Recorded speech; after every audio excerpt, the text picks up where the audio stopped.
Hi, I'm Father Matt Malone, Editor-in-Chief of America Magazine, and welcome to Behind the Story. You're about to watch my interview with James Carville on vaccine skepticism in the Catholic Church and in our communities. And if this is the kind of conversation that you value, then I invite you to support our ministry and access all of our digital content by getting a subscription at americamagazine.org/subscribe. The link is in the description below.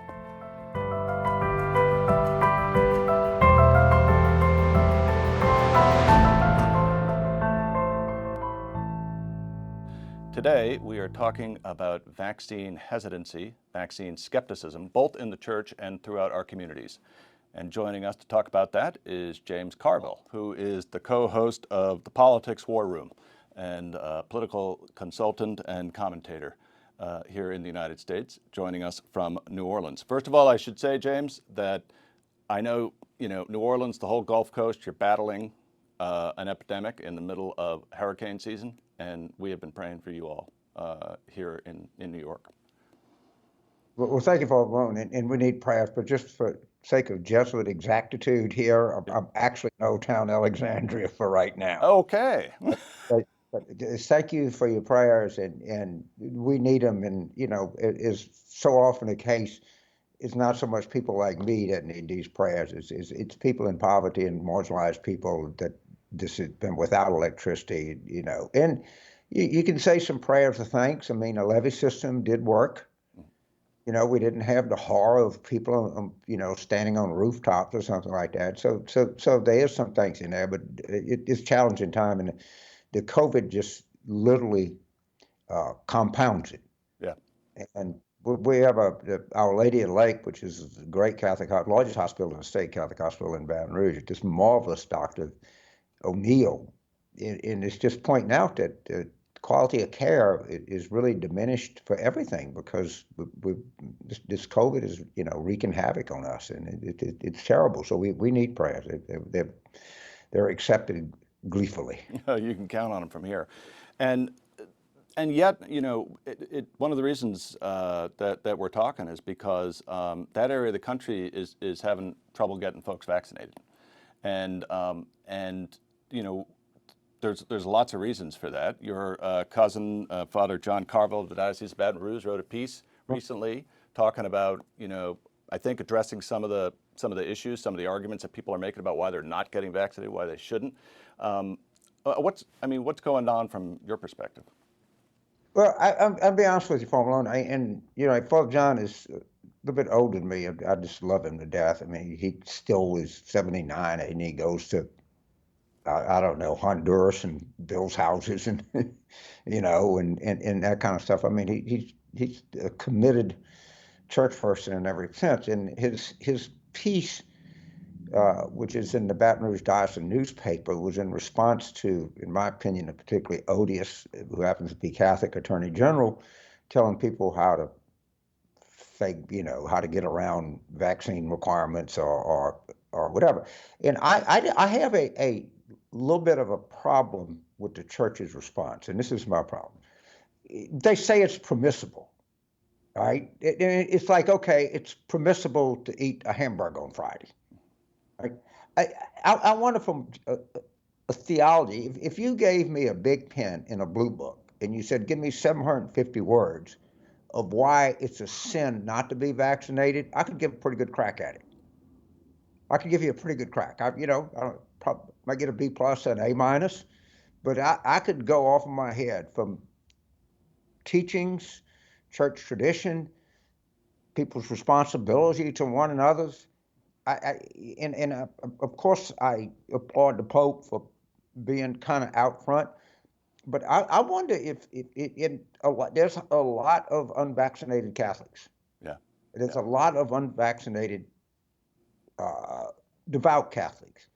Not only is it permissible, but I know it's the morally right thing to do. Now, it's a morally right thing to do to give half of the income away, which I don't do, but I don't think it's a sin not to do that.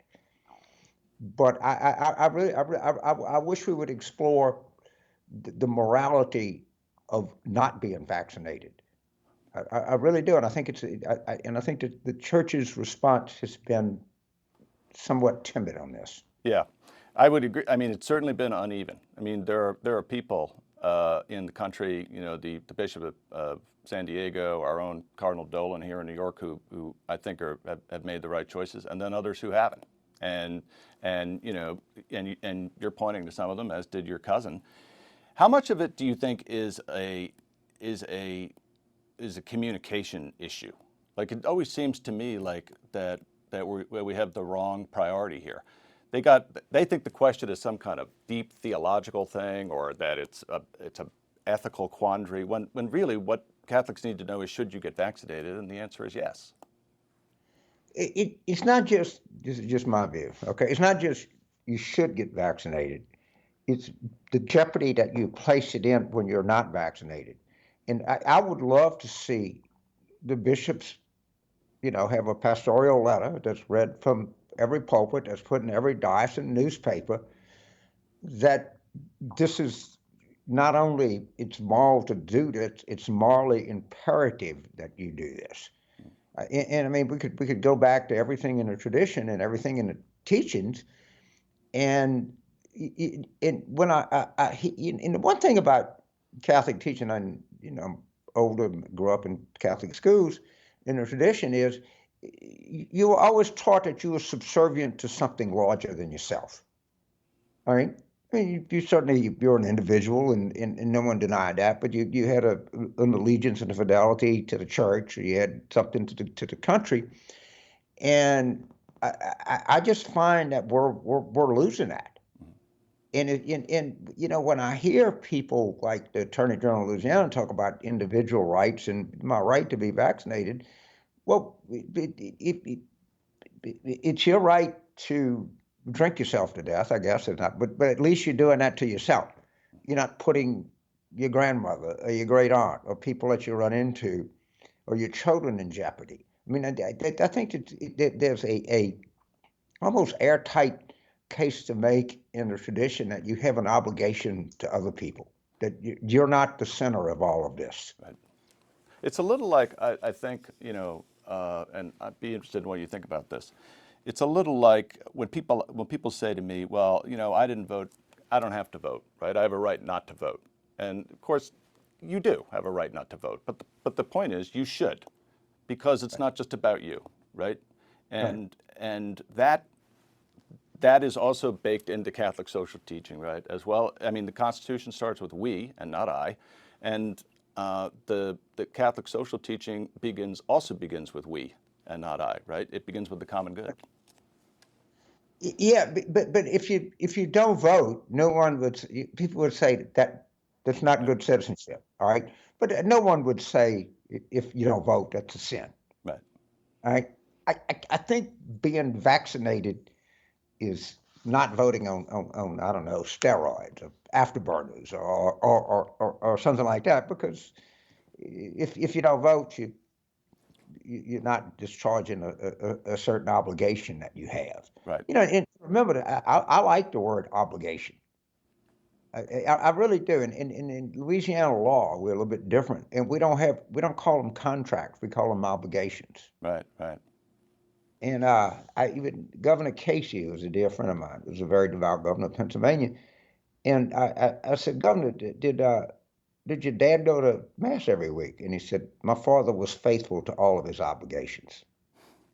Right. And that always kind of stuck with me. Right.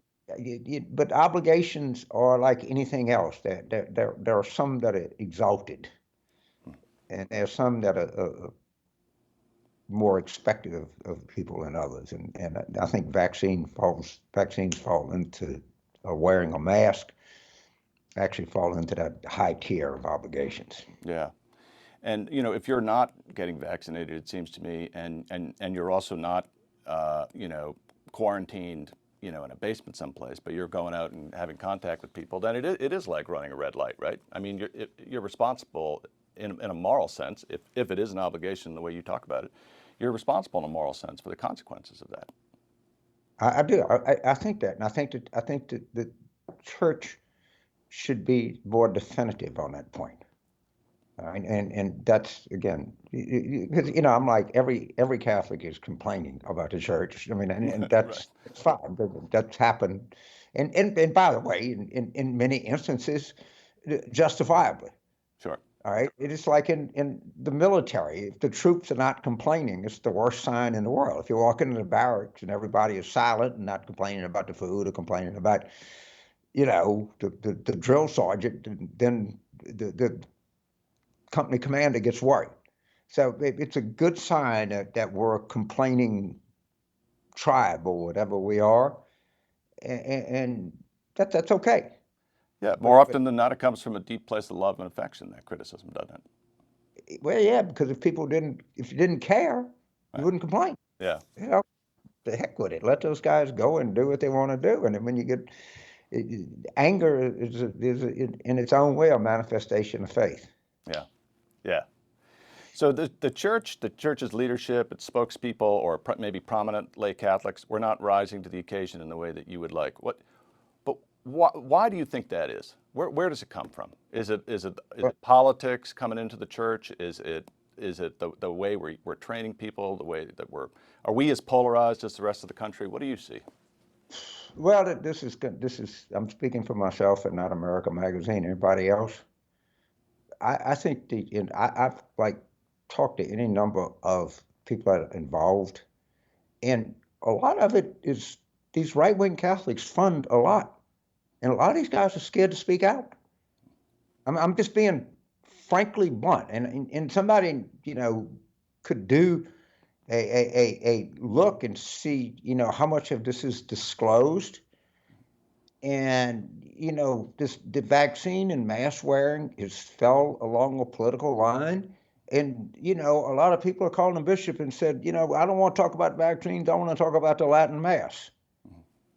I'm serious, and I fundamentally believe this goes on. I can't tell you how many times it goes on, how persuasive it is. I know it goes on, and that's always going to be an issue. And again, of course, I'm a fan of the Pope's, and I think he's courageous. And I think some of these bishops are, they're facing very very difficult circumstances, and in most cases not their own making. In most cases they love the church. In most cases they're trying to discharge their duties, but they have a lot of pressure coming from a lot of different directions. Yeah. And I think this is going on. And I I really think, do. sorry, go ahead. No, I'm said my say. I was just going to say, I, I, I sometimes wonder. I think they're hearing a lot. I don't know if it's from different voices, because I think that in many ways, like the rest of the church, the rest of the country, we're living in our silos, our kind of information vacuums, and we're hearing from one pole or the other. We've been here in America. We've been talking about vaccines and thinking this through, and encouraging people to understand it as a duty, as part of our obligation to the common good.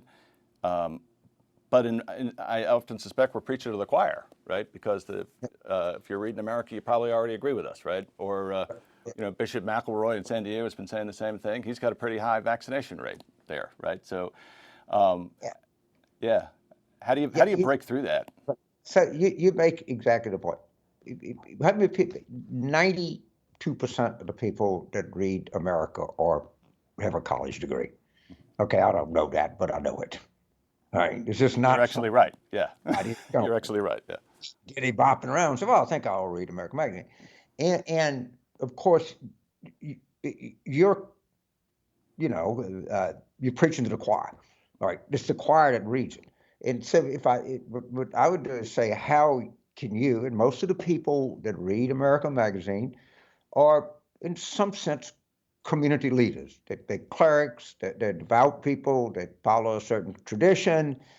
They care. And if I were the editor, I'd say, how do you go about? How do our readers in everyday circumstances go about convincing people that they should be vaccinated? You probably have a 15% of the audience of physicians. All right, certainly more than one time when I was working in Israel. I was on the flight from London to Tel Aviv, and somebody had a heart attack, and it said there's a doctor on board, and 25 people got up. If I had to have a heart attack, I'd want to do it at the America. They don't have conventions anymore, but Right. probably have a lot of people to treat me there. So eh, eh, that's the issue is not how do we convince the people we know, how do we help the people that we know convince other people? That's the issue at hand.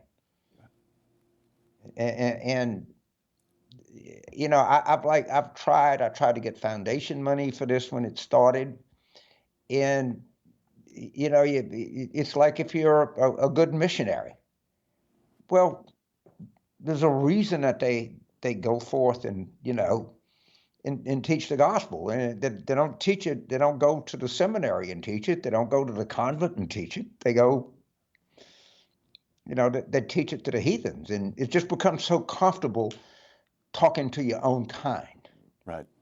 that you become so kind of smug and self-assured of yourself that we're smart and they're stupid, and we're vaccinated and they're not, but that's not really doing us any good. We're not doing what we should do. Yeah, and it's interesting you should say that because it seems to me that we also have to think about giving people, when we have those conversations with other people and getting them to convince other people, of giving them a language that will actually help, right? I think I Right. remember seeing a video interview that you gave a few months ago, and you were talking about, look, Democrats are going to win this particular demographic. We have to start talking like real people, right? We had like down Right. to earth and all the rest. Right. And I think sometimes the church has a similar problem. Like we talk in a language that doesn't necessarily reach people when it comes to the intersection of the church and the square and the public square, or where there's a vital issue that's outside the four walls of the church going on. Yes, that was exactly my point. And my issue was with the language police. All right, I live in maybe the most integrated city in America. I mean, clearly, I don't know a single person that lives in a community of color. I know people that live in a neighborhood. All right, Right. I honestly, and if you wanna, if you just go back and to Jesus, who is like the inspiration of all of us, it was very easy to understand what he was saying. He was not a particularly complicated communicator. He was pretty simple. And most of the basic tenets of our church are, what is simpler than love your neighbor as yourself? That's not complicated. That's not a complex theological, Talmudic, Jesuitical approach to things. That's like love your neighbors yourself. That's the kind of whole thing. And I'm not saying we shouldn't have at some level. I was reading the National Catholic Reporter, Michael Son Winters, who I like him, and he was talking about the Station, you know what I mean, the final whatever, and that's great. And Father Curran Right. taught him at Catholic University, but that's just not, that's just not the language, the vernacular. And when you're trying to convince people, my point is you have to convince them in the language in a way that they understand. And I think we lose that sometimes in politics and also in religion. There's also a related question, it seems to me, that has to do with how we understand science, right? And because it seems to me that now we got phrases like the science, and we're going to listen to the scientists, or we don't trust the science, or what have you, and and religion often gets thrown into that because in spite of the fact that the Catholic Church helped to incubate the scientific method, it it and a lot of religions get charged as being anti-science, and so in like as in so many other places in our lives, if we can't agree on what the science is or what science is, how do you if you don't have the same data, in other words, that you're in common that you're working So on? I think the modern church, I would make a case, is very science friendly. Yeah. And they fund a lot of their science. I think the Pope, even past popes, I probably didn't like as much as I like this Pope, but we're never any scientific. I was never taught in Catholic school that there was anything wrong with evolution as long as you believed at some point there was instilled a soul or free will. I mean, I don't, as I recall from my youth, this has never been much of an issue. Now, the science, when we talk about the coronavirus, they call it the novel coronavirus. That does not mean that William Faulkner wrote it. It means that it's novel, that it hadn't happened before. And so science is a little bit like people like me that struggle with their faith. Science is struggling to understand that. And so they say, well, they said this, that you should wear a mask, or you shouldn't wear a mask. I said, look, these guys are confused. There's something new that came in and hit them. And they're trying to figure it out as they go along. And that's a problem. It's novel, it's new. And they're trying to deal with it. But I don't think the modern church is anti-science to the extent that I can discern anything. And I mean, clearly, the Pope is really on board with the entire climate issue. I mean, wrote an entire encyclical on it. Now, there's a certain, and not a minor part of the church that resists all of this. I think it's highly unfortunate. But when you're in a universal church, you have to deal with a lot of different things. Yeah, yeah. And no, I think you're right. I mean, I think the church as a whole is quite comfortable with science as science and all of that. And there are some yet still who question the church's commitment to it. But I guess what I'm thinking of is that science is often, this notion of science could be used as a cudgel, right? So it gets back to the question that I was talking about that you were addressing earlier of language and how you meet people where they are, because an adequate response to people being afraid and not knowing whether they should have a vaccination or something like that it cannot be you have to trust the science or you're done, right? Because what you're responding to is fear, right? Yes.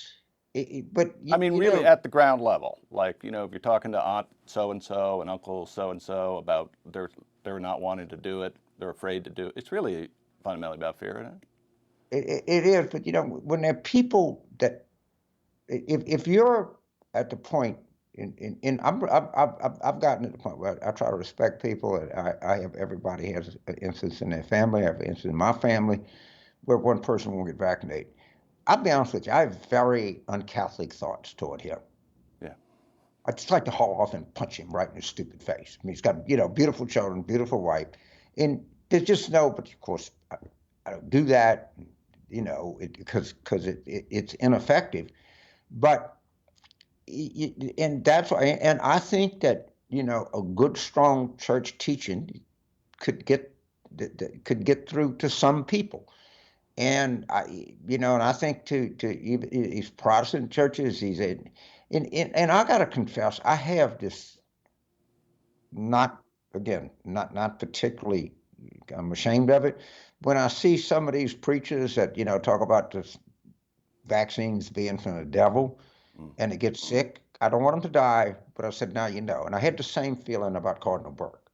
I'm glad that he survived. I don't want anybody to die. But man, are you kidding me? How did this guy pass through the vet? I mean, a cardinal of the Roman Catholic Church, an educated person, preaching against vaccines. I mean, come on. There's nothing. There's everything in the theology and the tradition and the teachings that is 100% supportive of these vaccines. 100%. Yeah. And I'm not going to say it, but I'm kind of losing patience. Well, I mean, you're not alone there. So, and there's no sin to lose patience every now and then. Who is a credible messenger here? I mean, I know for Catholics, it's probably our bishops, it's our priests, the religious. but again, we tend to be polarized. Or really, is it no longer the case that one person or a small group of leaders can speak to the whole country or the whole church? Do we really have to do this group by group, person by person? So Even that even that if, say, they issued a strong right, statement. that's there's a certain, in terms of just talking to Catholics, all right. We don't need America Magazine. We need Church Militant to say, "Does everything right with being vaccinated?" Okay. Because that would be Nixon in China, right? Yeah. I know, but Yeah. I gotta assume that these people have, we're Universal Church, they have a different view of Catholicism than I do. I happen to think that I'm right, and they're not. But it looks like we could come together just on that one thing, and then we could talk about the Kappa Magna, or the incense or whatever they all gassed up about. All right, and fine. And you got to dig in and build bridges. I mean, first things has got to come out with it has limited audience, I'm sure, but it's influential. I don't know what the Notre Dame Center for Ethics and Bill Barr going there talking about human curbs on human rapacity. Oh God. Uh, Embarrassing moment for American Catholicism, but we're going to forget about that and not be political here. Maybe we need some of that, but we have all of the outreach to different faith groups, and maybe we should be talking about that. How do you reach? And again, the idea is that Jesus loved to be with sinners. He didn't much like holy people. All right, there's always been a thing. If he ever came to New Orleans, he would first place he'd go was the prostitutes in the French Quarter. And I think, Right. Exactly. Yeah. you know, Yep. I think he'd walk right past the cathedral, Hmm. and that's it's kind of, I think that's a challenge for Catholics, and a challenge for people like that is we use we justifiably believe that people of faith are interconnected in some kind of way, and we always have the Imam and the Buddhist guy from the West Bank, and the rabbi and everybody, and we have community events at the cathedral, and I think that's a good thing. Well, you and I are, don't agree on everything, but well, I think we agree on this. I believe that we have got a positive moral obligation to get vaccinated as an act of solidarity with Right, with our neighbors, as right. an act of loving our neighbors, as the Holy Father said. I mean, there are always some exceptions for your health and all the rest, if a doctor doesn't advise it, but we have a positive moral obligation there, and the church really needs to lead with that, right, before anything else. And Could, I think it also because, and this is something I know that you've thought a lot about, because the folks who aren't getting vaccinated right now, they are, they're already, poor, and they're already lacking access to resources and all the rest, and those are the folks we're supposed to have right at the center of our concern about the common good. more importantly, one of the reasons I'm not in New Orleans now, right? I'm going to be 77 next month, and the odds that I'm going to have a medical emergency are increase. Okay, or if I get in an automobile accident, we have stories of like a veteran, 42 years old, had gallstones, which is an eminently treatable condition, that died in East Texas. The head of the largest hospital in Louisiana, Our Lady Lake, a Catholic hospital, grandfather died there. My sisters were born there. I don't know how many, how much as you can imagine. And as a Dr. O'Neill, and she said, we're getting substandard care. Not only are the unvaccinated putting their own health at issue, they're putting everybody else's health at issue, in big time.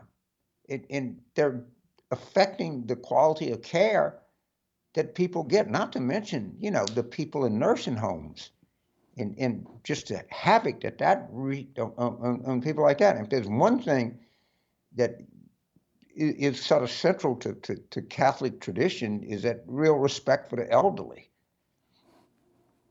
I mean, we glorifying stories about nuns in tennis shoes and hospices. I mean, Right. that's the manifestation of Jesus on earth. Right. And we're losing that. We're losing that. Yeah. So, and the way to recover it lies within the church's own tradition, right? Our own history, our own teaching. We don't have to. We can double down on who we are. Yeah. It would be right where we need to be. We Right. don't need to rethink this. Yeah. We have all of the tools, all of the teaching, all of the tradition. Everything is right there in our toolbox, and we just have to use it. Amen to that. James Carville, host of Politics War Room, thank you so much for being with us. Well, thank you, Matt Malone, and you have a great publication, and good luck to you, and keep educating people as best you can. You Thank bet. you, sir. We'll be praying for you and your neighbors no matter where you are. Let me tell you, I am a person who needs prayers, and my city needs prayers, and we gladly accept them from everywhere. Thank you, sir. All right, take care. You bet. Thank you for watching Behind the Story with America Media. This is the kind of conversation you can expect from us here at America. And if that's something you value, then I invite you to support this ministry and access all of our digital content by getting a subscription at americamagazine.org/subscribe. The link is in the description below. And please also subscribe to our YouTube channel by clicking the red button below. Thanks for watching.